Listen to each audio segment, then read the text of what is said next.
Pak, ini memang situasi yang tidak mengenakan bagi seluruh rakyat Indonesia. Unjuk rasa ricuh mengguncang ibu kota dan sejumlah wilayah lainnya di Indonesia. Menurut Anda sejauh apa akan ada dampak yang ditimbulkan dari keadaan ini terhadap sektor ekonomi di ibu kota dan wilayah lainnya yang terdampak di Indonesia?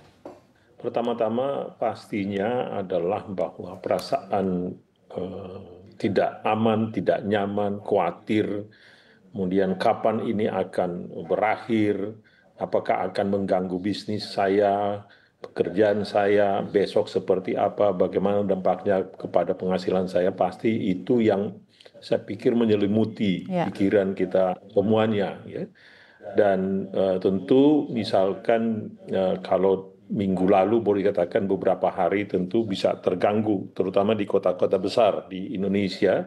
Ada yang terganggu dari sisi kegiatannya dan mungkin hari ini juga masih banyak yang bekerja dari rumah. Gitu loh. Jadi memang harapan kita adalah tentu ke depan akan lebih aman. Ya, dampaknya jelas ada. Saya tadi misalkan mau beli makanan di warung, saya minta tolong dibeli ini, ternyata mereka juga tutup karena kebetulan perkantoran juga menjadi banyak yang tutup. Jadi ini berdampak, ya.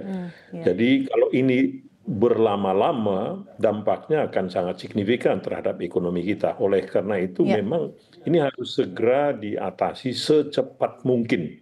Secepat mungkin. Karena kalau tidak dampaknya kepada kita semua, kepada masyarakat, kepada pengusaha, ekonomi kita semua yang akan jadi korban. Jadi respon yang cepat dari pemerintah adalah kuncinya ya Pak ya, agar dampaknya tidak kemana-mana dan tidak akan berdampak begitu dalam terhadap pertumbuhan ekonomi yang diharapkan akan baik di kuartal 3 ini. Betul Pak? Ya, respon yang cepat tentu seperti yang kami katakan tadi, bahwa kepastian hukum menjadi sangat penting juga, Ya. kestabilan politik, ya, itu menjadi Ya. keamanan, itu menjadi yang utama ya. Tapi pada saat yang sama juga memang pemerintah juga harus mengadres akar permasalahannya sampai tuntas. Jadi Ya, betul. di satu sisi kita melihat keamanan, kenyamanan, kestabilan politik, kestabilan ekonomi penting, tapi akar permasalahannya kenapa sampai terjadi demonstrasi yang juga Betul. menyebabkan ada kematian dari saudara-saudara kita ini. Itu harus diadres. Masalah ekonomi terkait dengan kesempatan kerja dan kualitas pekerjaan anak-anak muda, saya pikir itu harus diadres. Masalah penciptaan lapangan kerja ini menjadi kunci penting, ya. Juga PHK, kemudian banjirnya produk dari luar negeri, ini semua harus diadres karena menurut saya ini adalah akar permasalahan. Kita nggak bisa hanya menyatakan jangan demonstrasi, tapi kalau perut sudah lapar, Ya. kemudian merasa mereka juga sulit dapat pekerjaan, saya pikir itu tidak akan menyelesaikan masalah kalau kita hanya menyatakan jangan berdemo, kemudian kita menjaga keamanan. Nah, itu tidak cukup Ya. hanya itu. Jadi akar permasalahannya harus diadres, itu intinya. Dan permasalahan yang harus diadres adalah akar permasalahan yang ternyata solusinya juga cukup akan menyita banyak waktu tentunya untuk benar-benar menyelesaikan permasalahan ini Pak. Tapi quick win apa yang sebenarnya bisa dilakukan pemerintah dalam memberikan keamanan atau ketenangan di saat-saat seperti ini dan tentunya memberikan sentimen yang baik yang akhirnya berpengaruh positif terhadap pasar keuangan Indonesia?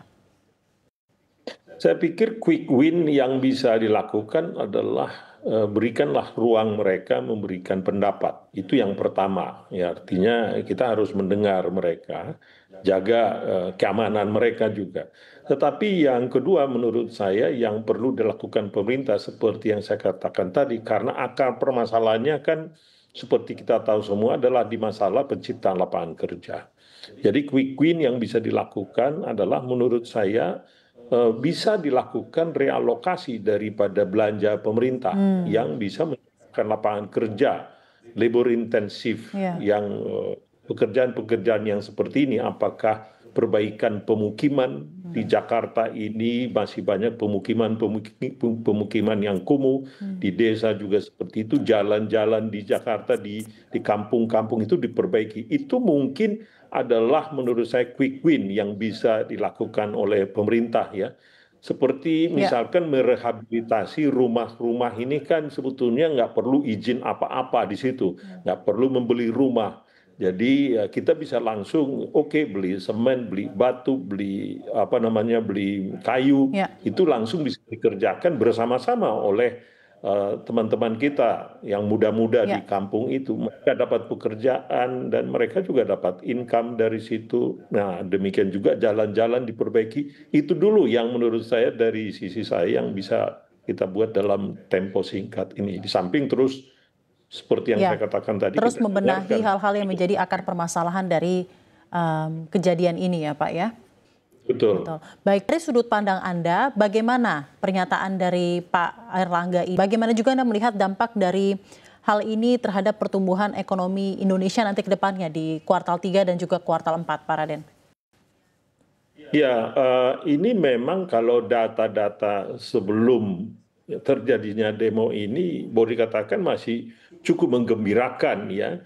Bahkan kami lihat juga data dari purchasing manager index di industri terlihat mulai pulih, demikian juga di perdagangan mulai pulih gitu loh.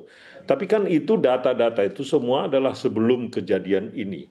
Yang menjadi kita lihat kekhawatiran adalah ada shock terhadap potensi melakukan kegiatan bisnis atau investasi. Kan karena kita bisa melihat akibat dari sini seperti yang saya sebutkan tadi, orang melakukan WFH, kemudian datang ke kantor juga menjadi sedikit. Ini kan terdampak ini semua.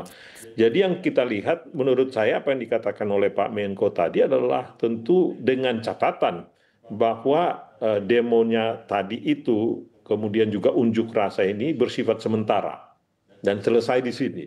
Nah, ini yang saya katakan tadi, kita harus melihat nantinya ini post factum. Jadi post factum sesudah ini kejadian ini, kata kuncinya adalah berapa lama ini. Kalau pemerintah bisa berhasil menjaga stabilitas seperti yang kita inginkan semua ya, dan pada saat yang sama pemerintah bisa menjawab akar permasalahannya, maka ya kita tetap bisa optimis ke depan. Maksud saya di sini bahwa kebijakan ekonomi kemudian harus terintegrasi dengan kebijakan keamanan, ya, kebijakan mengatur stabilitas. Jadi itu nggak bisa terpisah-pisah dalam situasi sekarang ini.